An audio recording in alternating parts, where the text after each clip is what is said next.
heats of a 1500-meter race. In the heats, the times it took the runners to complete 1500 were approximately normally distributed, with a mean time of 225 seconds and a standard deviation of 5 seconds. Find the percentage of runners in these heats who took more than 2,400 seconds to run the 1500 meters. All right. So we're gonna need a set score here, is it? Okay. So what's our set? What's our mean for this question? Our mu value is 225. Our standard deviation? Huh? 12. Okay. Our Z score? What is it? Yeah. X minus mu all over sigma. All right. What do we get? 225. Sorry, 240 take 225 all over 12, is it? Okay. And then we get 1.25 for that. Set score of 1.25. Okay. Now, what it says is find the percentage of runners in these heats who took more. So you want the probability of X being more than 240, which is the same thing as your set score being more than was 1.25. And being more than 1.25 is the same thing as well. So this little red region here, what we're going to do? We're going to do 1 take away the yellow region. Is that okay? So 1 take away this yellow region. It's going to be the number 1. Take away the yellow region. So Z less than 1.25.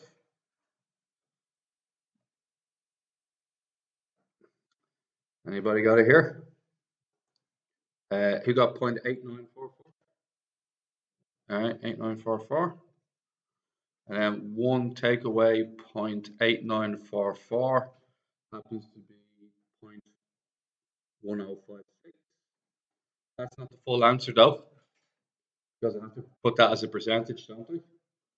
So 10.56%. The 20% of runners with the fastest time qualified for the final. Assume the race times were normally distributed as described above. Work out the time needed to qualify for the final. Correct to the nearest second. Now, what does this mean? It means that 80% of all your runners are where? Would you agree that 80% are below this set score, whatever that set score is? Yeah.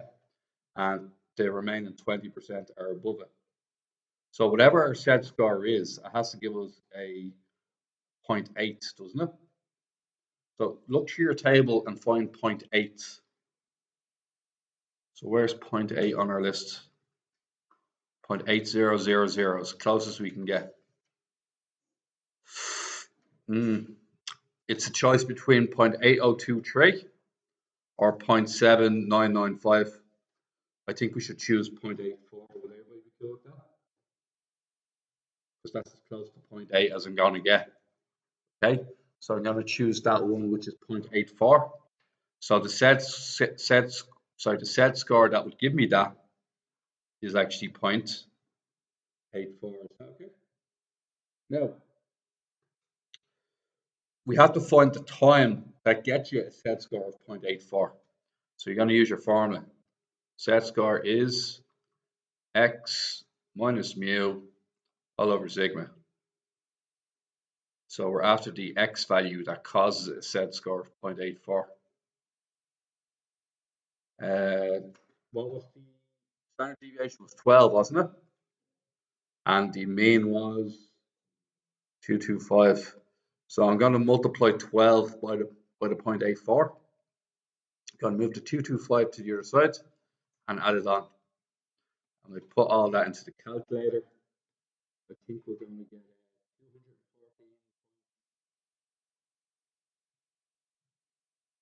Wait a second. Guys, For anybody doing this at home, what we realize is that the slower times, bigger numbers are down here.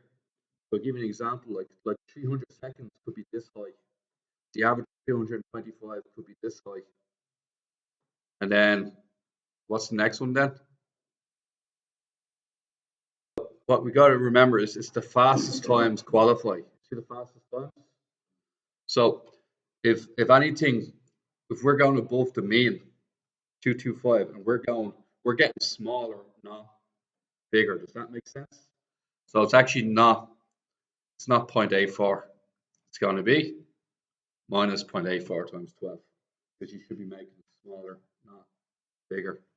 And when you do that in your calculator, 214 points. Was 214.9, is it? That answer, yeah. So, and that will be equal to 215 seconds. The nearest seconds. Lads, I'm just going to redo this one. Just we're still going. So I'm just going to redo this one from scratch, just because we just had a bit of confusion with what we're thinking. All right. So remember, if you're thinking of it in normal terms, the faster times are at the start, and the slower times are at the end. Be happy with that? And the mean is 225. Would that be all right with you guys?